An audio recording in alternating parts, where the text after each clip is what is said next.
Welcome to our first roundtable discussion on the podcast. Today, we're going to be switching gears and talking about theater and tying that into mental resilience. Can you tell us about some of the themes as it relates to mental health? All of the white lies that Evan tells, I think, are really in service of mattering and feeling like he has a place and feeling like he has a purpose. This young person just finds themselves at the absolute center of this really complicated web when it comes to social media. As a parent, what is the best way in dealing with that?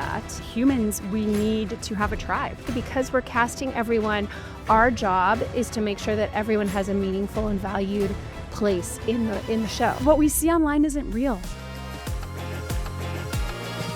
Welcome back to the Resilience Factor. Today's conversation is about something many young people feel, but don't always have the words for: the experience of not being seen. I'm joined by three incredible guests bringing different perspectives to this conversation. Jess is a licensed clinical mental health therapist with over a decade of experience supporting young people through trauma, anxiety, and the pressures of modern life. Known for her direct yet compassionate approach, she integrates evidence-based therapies like EMDR and internal family systems with a holistic mind-body focus.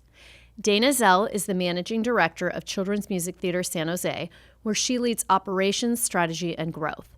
With a background in Broadway marketing and nonprofit leadership, she has helped expand programs and create space for thousands of young performers to train and grow. Kikau Alvaro is the artistic director of CMT San Jose, a director, choreographer, and educator with a strong background in both regional theater and higher education, focused on developing young performers and building inclusive creative spaces. Together, we're exploring youth mental health, belonging, and resilience through the lens of musical theater, with a focus on an upcoming production of Dear Evan Hansen, a story that captures what it feels like to struggle quietly. Well, guys, welcome to our first roundtable discussion on the podcast. I'm super excited because I have not done this format yet, and I appreciate you all joining me for the first one. As an orthopedic surgeon, I have always been fascinated by not just physical resilience, but also mental resilience, because in the last 15 years, seeing my patients go through surgery or through a recovery from an injury, I've noticed so many times about how much resilience plays a role in that recovery. I can do the most perfect surgery, or they can heal perfectly from a fractured bone, and sometimes some people just do better and others don't. And so I have been fascinated with this, which is why on the podcast, I don't just bring in medical or healthcare professional experts, but also athletes, because they obviously have to deal with a lot of resilience in their life to get through some of those injuries and tough times. But today we're going to be switching gears and talking about theater and tying that into mental resilience as well. So thank you again for being here, and I would love for you guys to kick it off and talk about Dear Evan Hansen and why this is such a special play and performance, and tell us a little context around it. Great. CMT San Jose is in its 58th season, and we produce 11 full-scale Broadway-style productions each year. And so when we're trying to pick the perfect season, we're trying to find new titles that are exciting for our participants and for our patrons, and then a variety of opportunities for people to perform in different types and genres of musical theater. And Dear Evan Hansen was one of these pinnacle productions that premiered on Broadway back in 2016 and 2016, and just hit the world and just made it such a huge impact on young people and their families and the Broadway community as a whole. And so it's one of those shows that I feel like we as a theater company have been just waiting for. And because it tells a story of young people and our organization focuses specifically on serving young people, we felt it was really important that, given the opportunity that CMT was one of the first non-professional theater companies to be able to tackle this work. And so when we were given that opportunity to be the first in this region, in this area, to produce this production of Dear Evan Hansen at CMT, we just thought it was so important that we be able to do that, because it's so reflective of our community and the kids and the patrons and the families that we serve. Yeah, Dear Evan Hansen is a really special piece, and as a musical, it is in our culture. It was on Broadway for several years, toured the country. There was a movie that was made with some of the original folks involved, and it is just really special. The show itself is amazing and really tackles these topics in a deep, specific, meaningful way. And excited to talk more about that. So without giving too much of the plot away, because we do want people to go see this with fresh eyes, can you tell us about some of the themes as it relates to mental health? Yeah, I think, Evan goes through lots of different things throughout the musical, but there is isolation, there is anxiety because of some sort of misunderstandings. He finds himself having to sort of tell untruths and sort of figure out how to get himself out of that. And they deal with things as a junior or senior in high school would, but in this musicalized version. What other themes? Yeah, I mean, there's the themes of family and connection and community or lack thereof for all of these characters, and really just a sense of belonging. The theme of you will be found is prevalent throughout the whole show. That's like a major takeaway. Hopefully that there is a place for everyone and that human connection is really important, but it takes all of these characters a 2.5-hour show to figure out how they fit into that. And there's a strong theme of social media as well. I think in 2016 was kind of the time where things kicked off with Facebook and, Instagram and Snapchat. Tell us a little bit about how that weaves into the storyline. Yeah, I think that our production really speaks to this. One of the big questions that our scenic designer and director asked was, what happens if you fall into the internet, really in an artistic way, but truly this idea of being so engrossed in what other people think or what is being said about you on and in social media becomes then important and part of your own identity. I think in 2026 and beyond, we're dealing with its current evolution and iteration in this unknown Wild West. We don't really quite know what AI is going to bring when in regards to how it interacts with human experience. So looking through that particular lens in 2016, it's really hard when someone says something about you and how you then in real life are going to react or respond to that. Oh, absolutely. And especially, Jess, me and you have talked about this with children and teens.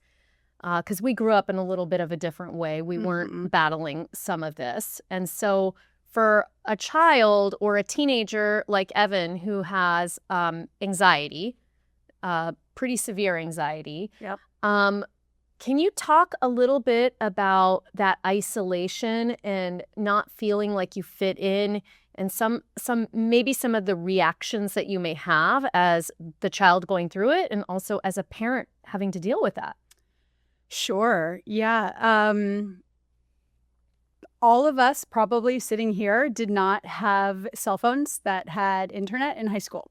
And so we don't have the lived experience of maybe facing some hard social things at school and then going home to safety. So baseline is the aspect of these kids are bombarded with messages from their peers and from the world all throughout the day. And the intake of information and judgment is just exponentially bigger than anything anyone has had to deal with before. Additionally, all of that time spent on phones and on media is time taken away from friends. So where we used to experience or experiment with friction, person to person, fighting, arguing, teasing, lies, whatever, that now takes place on cell phones, mostly for these teens. And a repercussion of that is that teens actually spend about 50% less time in person interacting with peers. And if you are someone who is already genetically predisposed for anxiety or to have an anxiety disorder, using your phone as solace or using your phone as a place to connect might start out as a really, really good thing. And then over time, you find that you're more and more disconnected, and the ability to like re-engage with peers and in person becomes like a Herculean task after you've isolated for so long. And so there's this snowball effect of all of this as well. I mean, I even see it as us adults, right? You see someone at a traffic light, they're scrolling on their phone. You see even parents at a park with their children. I'm guilty of this as well. I'm scrolling on my phone. So I can't imagine for a child to have to deal with that and to not have even their frontal lobe developed enough to be able to have any kind of parameters, borders around that. That has to be difficult.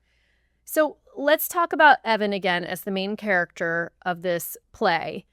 He's dealing with social anxiety. He's feeling isolated, and he has this opportunity to fit in a little bit. And it sort of spirals into a lie or an untruth, as you said. I love that you said that.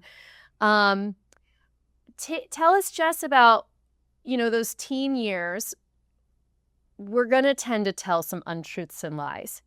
As a parent, what is the best way in dealing with that? In the play, Evan kind of tells some smaller lies and then some white lies, and they start to snowball.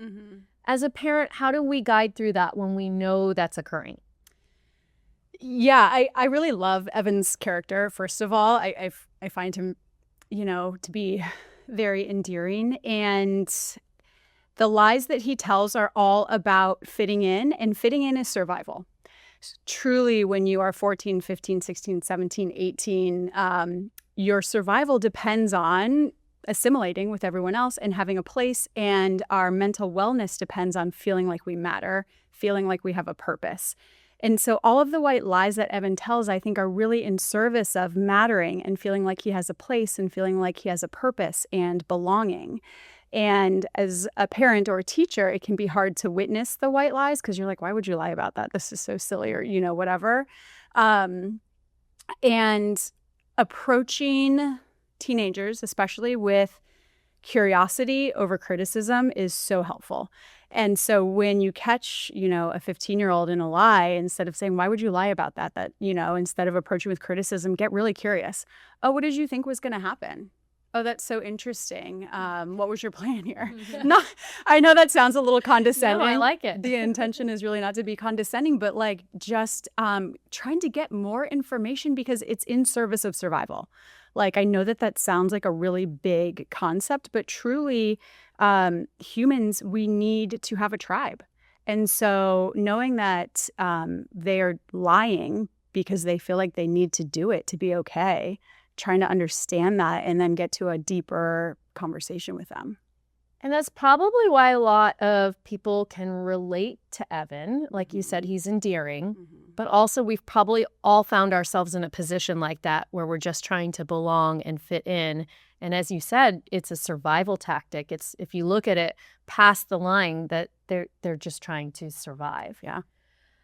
I'd love to shift gears and talk about theater and kind of how kids can feel a sense of belonging in theater, and what you guys see from kids who join theater maybe because their parents made them, or, they had like a little spark of interest, and kind of seeing them from their first rehearsal to the production.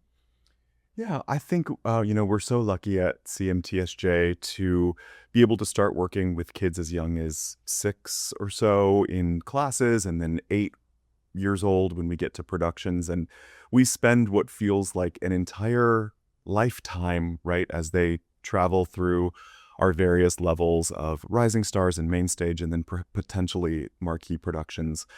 So we really do have an opportunity to be like first contact when it comes to their artistic experience. And just like sports, I've often compared being involved in theater like it's an Olympic sport. It takes just as much physicality and discipline to be able to act, sing, and dance. And also, just to your point, we do experience folks that, for the most part, decide that theater might not be their thing, but they certainly are gaining so many life skills by participating in our work. So yeah, it's just a really interesting place to be, where art programs are being canceled and redefined across the country.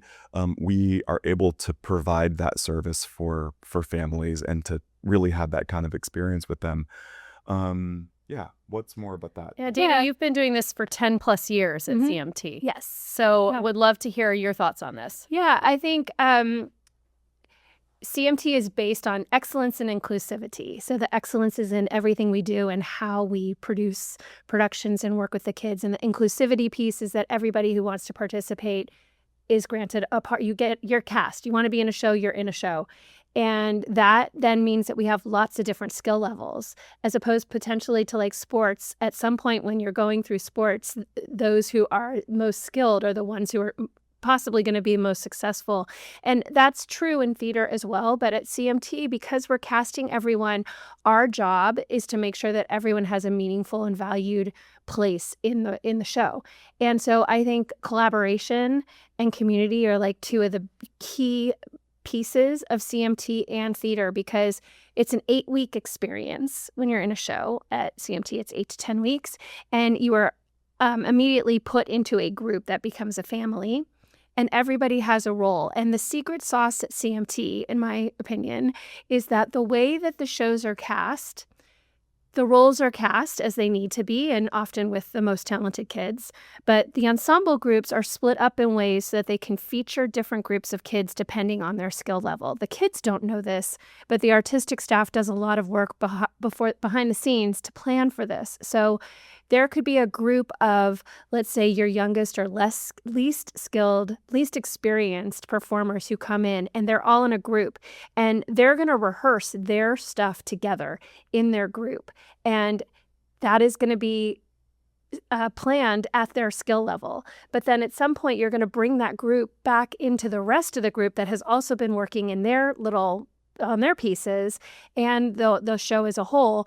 And that group that might be your least experienced kids are going to rise to the occasion in the best way that they possibly can and add their pieces to this bigger piece, which creates this larger than life experience. And that's, I think, really what makes CMT special. And I think also what just makes theater special, because even if this is your first experience, or maybe you've been in 10 shows and you just like doing it, but you're not, you're going to be you're an ensemble kid, and that's great. You still get to be part of something that is big and shiny and just makes you feel really good and proud. And so I think that those are the takeaways from being part of theater, is just being part of a like living and breathing piece or experience with each show. I think that's such an excellent point you made, because especially with sports in this era, even being in a rec sport, like, of course you can join, but if you're 10 or 11 and haven't played before, and people have been playing since they've been 5, you will feel a little different. So the idea that you wanted to come in and do this activity with your friends and be part of a team, unfortunately, doesn't feel so much so if you're not at that same skill level as so many kids are these days, because they're being put in earlier and earlier and it's more competitive. So I love that that's a space for kids to feel like they belong at any level that they're at. Jess, I would love to hear from you about kind of the psychological side of it for 2 things. One, children to process their emotions through acting, and also parents taking their children to see theater to maybe spark interesting discussion or discussions that are a little bit more difficult, like the themes in this play. Yes, absolutely. And I'm going to focus on boys for a minute, because I'm thinking about Evan and Connor, who are 2 of the main characters in the play. And what's interesting about boys is when we raise them, I think at least in this generation, we do a really good job teaching them about feelings and boundaries. And as they get older, parents sort of stop talking to boys about feelings and emotions. And their whole world stops talking about this too. But boys don't stop having feelings and emotions. The conversations just sort of end because they become more involved in soccer or football or whatever, stereotypical thing is happening for them. And there's such a culture around those things. And so particularly for boys, taking an acting class and getting to experience portraying these emotions, or even the experience of theory of mind, being able to put yourself in someone else's shoes. Oh, this might be what it's like to live with a single mother, or this might be what it's like to live in a family where, the dad left at a young age. To be able to have those perspective shifts and really have a safe place to explore the spectrum of emotions, so that when life's inevitable ups and downs happen, you have language and you have comfortability with feeling. You don't want to go through life only feeling, anger and joy, and then something happens that, brings up some other emotion and you don't know what to do with it because you haven't really tried it on yet. So I love theater for the ability to hold space, particularly for boys, to try things on as they age. And as a parent, one of the themes in Dear Evan Hansen, I think, is parents have a hard time getting real information from their kids. And most parents can resonate with this. How was your day? Fine. That's my life these days with my kids. Yeah, you get one-word answers. Even as an aunt or a teacher or a peer, it's really hard to get information out. And when we want to talk about big information, I think the current statistic is that like 30% or 1 in 5 teenagers is diagnosed with anxiety. That's diagnosed. That's a lot. So if you want to talk to your kid about things they're worrying about or depression, it's really hard to be like, hey, what are you worried about? So taking your child to the theater, watching a show with your child, going to a concert with your child, going and doing something or taking in something and then processing it afterwards is a really lovely way to have deep conversations where the prompts are right in front of you. Why do you think Evan did that? Would you do something different? What was that like for you? Has that ever happened at your school? It just provides a really easy access point. And so, yes, I'm all for taking kids to theater, movies, whatever. I haven't thought about it as sparking discussion with my kids because I probably haven't taken them to see things that have as much gravitas to it. But I think at a certain age, it's probably a good idea. What age do you think some of these kinds of conversations about anxiety, social isolation, there's some suicide in this play as well. What age is that appropriate for children? It's totally going to depend on your kid. And my default is you have to find out what your kid already knows. So a lot of times I'll ask kids, like, if they ask, what is suicide? Well, what do you think it is? Tell me what you know. You want to get what they know first and foremost. And then from there, you want to give them really factual information, because if you don't, they're going to find it somewhere else, probably the internet. I think for this show, and I might default to you, Kikau and Dana, probably high school is what I would say, or like 7th, 8th grade. Anxiety, kids are being diagnosed with anxiety and talking to their friends about really hard feelings. I think maybe starting probably in like 5th or 6th grade, these conversations are happening. So for this play, I'd say maybe 6th, 7th grade, but I don't think it's too early to have a conversation if you're really mindful about the language you're using and you're meeting your kid where they're at.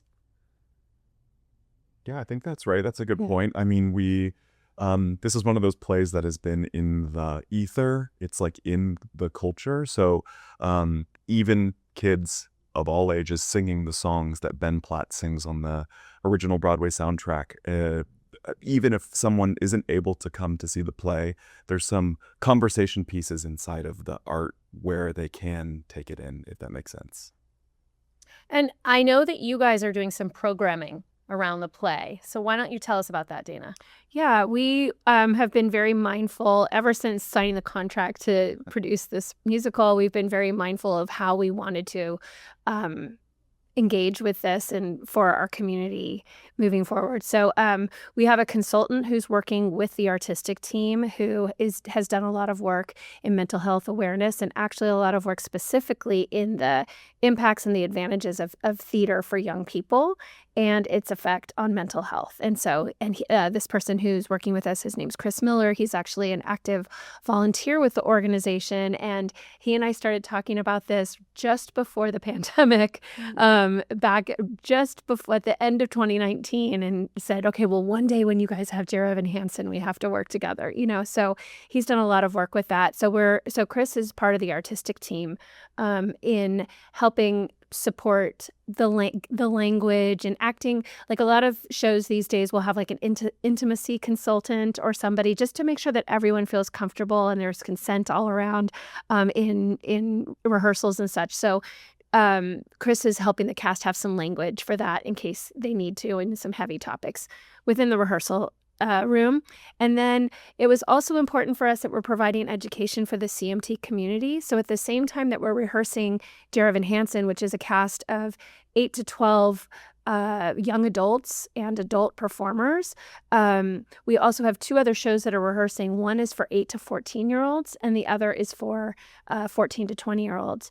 And so we're having a session in the middle of March where families can come, or I would say we had a session when this will air, but we're having a session where we're inviting all of the performers and their families to come and have an interactive experience with the cast of Dear Evan Hansen. There'll probably be some singing and that kind of thing, but then also along with CMT leadership and the artistic staff, providing families with topics like you're talking about, Jess, like how you can talk as a family to prepare to come see this show and decide as a family, is this right for our younger tweens, right? Because there is some sensitive subjects, and we want the families to be able to choose that. And depending on your child, like coming to see Dear Evan Hansen is probably, if you have a mature 11-year-old who knows the music and is really into Broadway, probably, and then maybe 12 and up from there. It just depends. It's a long show, and there's great music, and it's visually stunning because of all the digital imagery and innovation and everything, but it's still, there's a lot there. So we're working to provide families and our cast members and everyone involved with language, with information, so they can make a educated choice. I love that was so well thought out before you even had the production and were planning for when it was going to be released. That's amazing. Kikau, I'd love to ask you, there's another big theme in the play. The 2 main characters are of different socioeconomic classes. So maybe give us some context of that. Yeah, so part of Evan's, what we'll just call like lie, is a bit of a misunderstanding where a family has sort of misinterpreted his relationship with their son, and his sort of the misinterpretation is that they're better friends than they actually are. One of those families would be in the more wealthy category, and Evan's own family looks like a single mother who is just making ends meet by working in a hospital. And so we really are able to sort of understand the story in that context. The interest of Evan to maybe spend more time with the wealthy family because they're sort of giving a different kind of attention to him, perhaps the kind of attention that he hasn't seen or received, or and we also see in the play all of his mother's attempts to help him get scholarships and to like really uplift him might be just misinterpreted as being a little too much. So yeah, I think that is a definite conversation in this, and we're hoping to bring that conversation, just like the mental health, to the young people. Jess, I would love your thoughts on this, because I feel like where we're living, there's a lot of, I just mean even this time, not even physical location. With social media, it's very clear who has what and the have-nots. And it's probably only natural for children and teens to feel like they fit in and want the things that they maybe can't have. So as a parent, how do we deal with this? How do we talk to our kids about how so-and-so has the brand new iPhone or the brand new bike or anything else? And, maybe not only can we not afford it, but it's not really in our values to have the brand new anything that you can have in that moment. Yes. The first thing I'll say is that mental health doesn't discriminate. In this play and in real life, you can see that people all over with all different access to means and socioeconomic status are affected by mental illness. So that's something that is universal. My answer is going to be a little bit redundant. I apologize, but what we see online isn't real. And we really need to help our kids unpack this because, you see someone who has the perfect life, but maybe when you go to their house, their parents are fighting. Or you see someone who has the brand new car, but maybe when you go to their house, their parents are at work, right? And so everything is contextual and there's a give and take with everything. Both of the families in this production are flawed and lovely in their own unique ways. And when we look at the world from one dimension, from a picture or a video, we're so limited in how we can understand what's going on. And so my invitation for families and for parents and for teens is like, get curious. Go to these houses, go to your friends' houses, see what it's like. I encourage people and even myself, like instead of door dashing, go to the restaurant, right? The photos look really good online, but like, how's the person at the front desk? Like, how is not the front desk, the whatever it's called. Yeah, the hostess stand. They say the hostess. How is the whole experience? Because we miss out on so much nuance and so much beauty when we consume things from a really reduced perspective.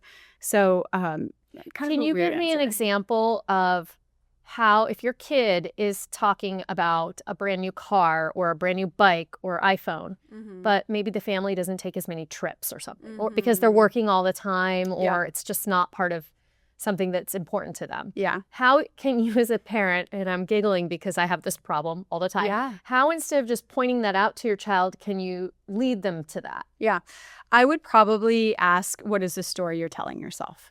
So what is the story that you have about this family or about this kid? Well, their parents give them everything they want, or their parents are way nicer. And that's a fact because they've got their whole narrative. And so once you have the narrative, then you can say, and what do you think our family's values are? What do you think mine and your other parents' values are? And what are your siblings' values? Do we have the same values? Is your story, is your narrative that we should behave and look the same? Or, given that we've just explored our family values, what do you think? This is a big conversation, right? Yes. Your teen boy's not going to want to have it. So you say, hey, I need you to come with me and walk the dog. And then you have that conversation. You're not sitting down and having this conversation, or maybe it takes place over time. But you're not taking the bait. And that is really important because I think as parents, we're like in such a busy world that the natural reaction is to feel almost defensive. Yes. And to answer back, well, we do this. I took you to Hawaii. Don't you remember that? So I love that not to take the bait. Yeah. It's hard. And social media, as you just touched upon, is a big part of this play. So let's talk a little bit about that and how that plays a role in this lie sort of snowballing. Yeah, at the end of Act 1, there's a song called You Will Be Found. And within that, part of Evan's message goes viral and is experienced not just in a small bubble, but rather across the country, across the world. Everyone's really interested in what Evan has to say. So this is when that lie kind of just snowballs and becomes something more. And, it asks these questions of where is the responsibility on that message? Who is actually receiving or hearing that message? And what is that message, right? I mean, we think about these things every time we push send on an email or a post. And in this case, this young person finds themselves at the absolute center of this really complicated web when it comes to social media. Yeah, so nothing is in a silo anymore. Right. It's since 2016, it's only gotten worse. So Jess, let's talk about that a little bit, not just consuming social media, but if you get yourself caught in a lie or some grandiosity that may not be true, how can we help our children take accountability in that? Yeah, the first thing I'll say is there's always options. So whatever situation you find yourself in, there's always someone who can help you and there's always a way to get out. And so that's for anyone out there who's struggling with whatever it is online, there's a way to get out of this. As far as accountability goes, this is tricky because it's age appropriate for teenagers to be pushing against parents and pushing against authority. So we're trying to walk the line of giving them places to experiment with danger while also holding consequences. But we don't want the internet and the entire school to hold consequences for them. We want the consequences to be probably at home or within the family unit where they can be digested, etc. And so practicing taking accountability in front of your kids is really helpful. I think road rage is one that I think about often. I will just narrate as I'm having road rage, right? Like, I am so mad. I am thinking I want to yell at this person. And I am just like talking through. It's helping me calm down. And my kids are watching me like take accountability of the situation. I don't know how that's going to turn out. They're still young. But we can do a lot by demonstrating ourselves accountability and having conversations about the internet and the implications. And if this does go viral, what does it look like if the school next door sees this? Like really being mindful about our consumption, and then also knowing that depending on the person's age, when they press back, and this even goes back to your conversation about wanting the phone, like a 15-year-old's job partly is going to be to push against you because they are seeing how far they can get and they are learning about their autonomy from their parents in real time. And that's why being neutral and being accountable is teaching them so much. I don't know if that answers. No, that definitely answers the question. Yeah. I think modeling is so important, like you just said. I know that the way that I grew up, if a parent got upset, there wasn't necessarily an I'm sorry, I shouldn't have done that, I lost control. There was a lot of standing in the doorway like, you're going to come eat now dinner, right, with me? Like there wasn't a lot of let's talk about this. So I think we can model that behavior by taking accountability in a lot of real life situations to show our kids that, okay, you got caught in this lie. Let's talk about it now. And even talking about the options with them. What do you think would be a good way to take accountability, or how do you think you can make this right? Like, what are 3 ways that you could do it? How can I support you?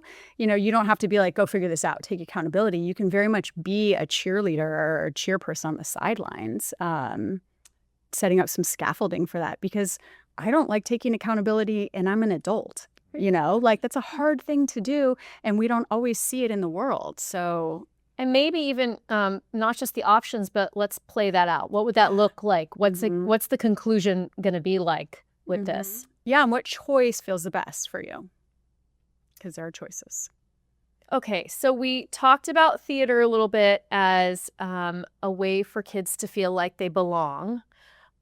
When the kids feel like they belong, and say there's kids now that want to go all the way, how are you as mentors managing those expectations of possible failure and also being too hard on themselves? What are you guys seeing with some of your more seasoned little actors and actresses?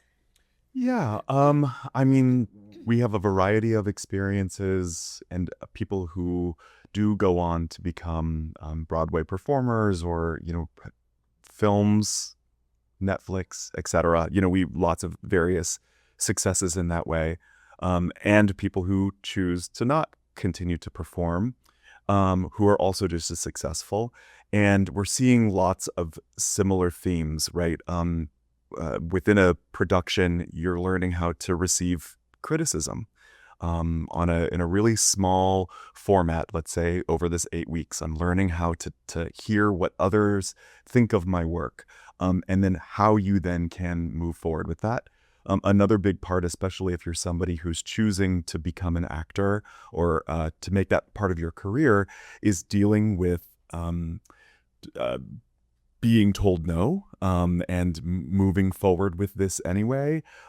Real-time assessment about making decisions when it comes to particular projects you're taking on, and then learning how to sort of widen out and see what your entire career is, because often shows don't run for 14 plus years, right? Sometimes it's a 2-week project, or sometimes it's a year-long Broadway show. So you have to decide who you are as a human being, regardless of what your job title is or what role you're playing.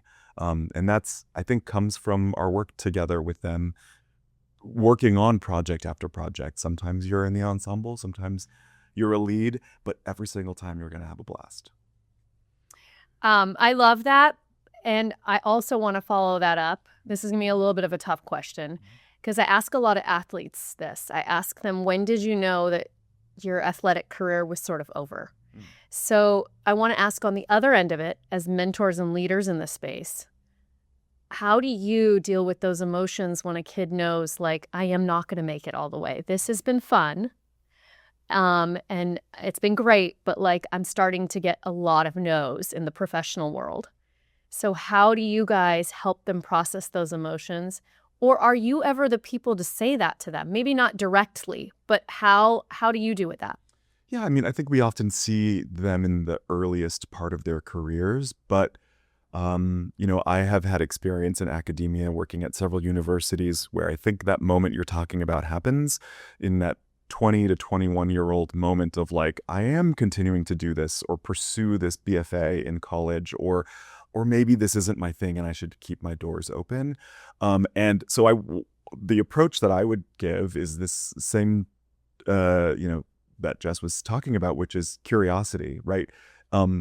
Lighting the fires about what it's like behind the scenes in a process, so that they know, hey, if I'm not going to be a performer on stage, maybe I could be a supporter within the performance, atmosphere, or I could become a box office person or an administrator, or just become a fantastic patron.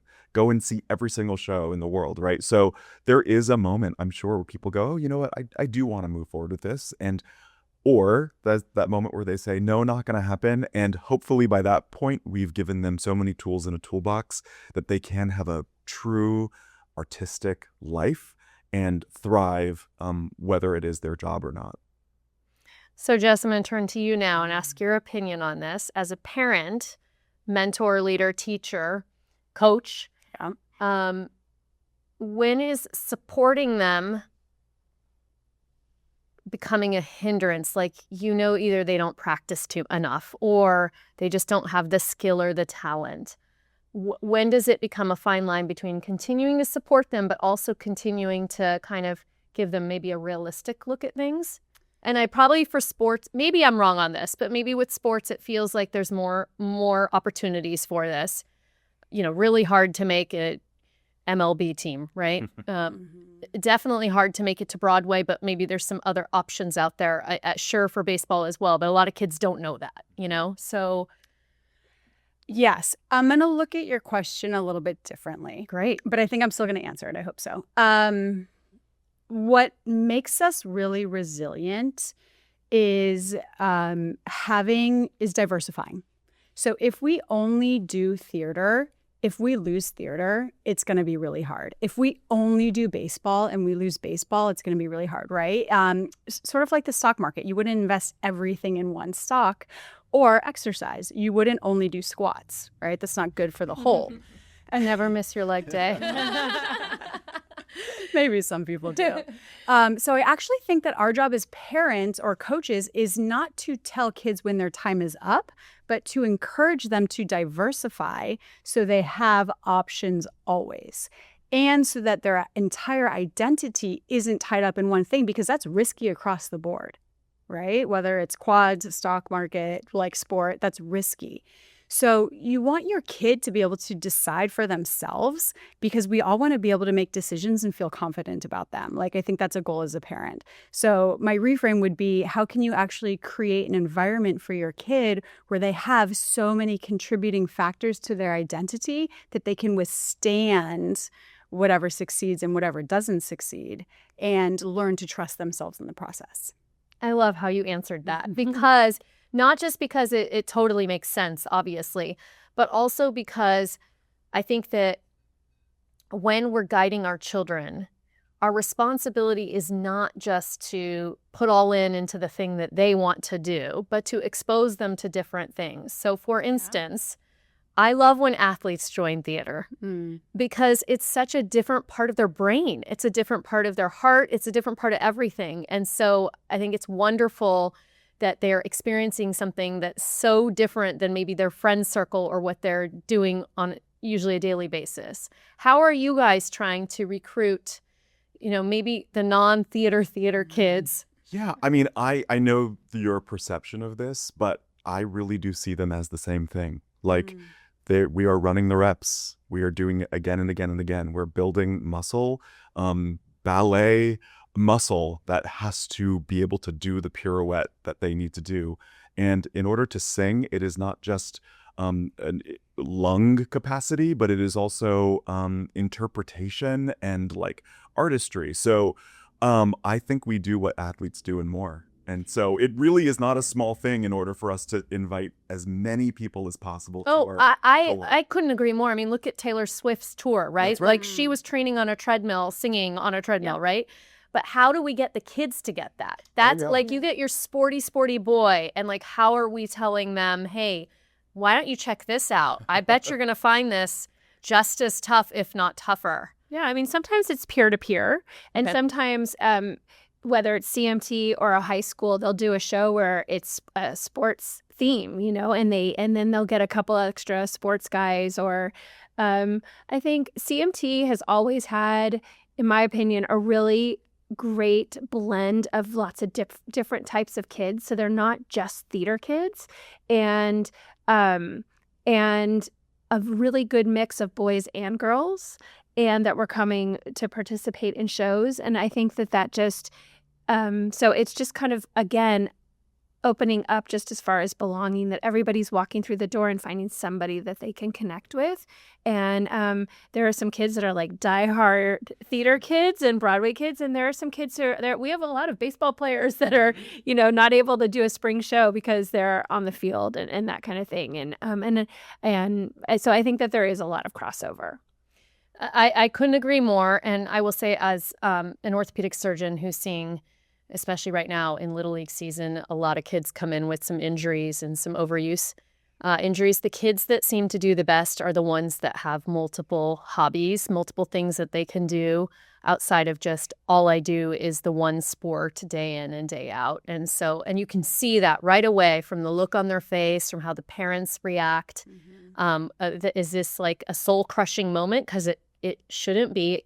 That's not what we should be aiming for. Or is this a moment to like work on some other things that you have going on in your life? So I think that's a really important point. It's been so great to have you guys all here. And I would love, Jess, for you to tell us where people can find you.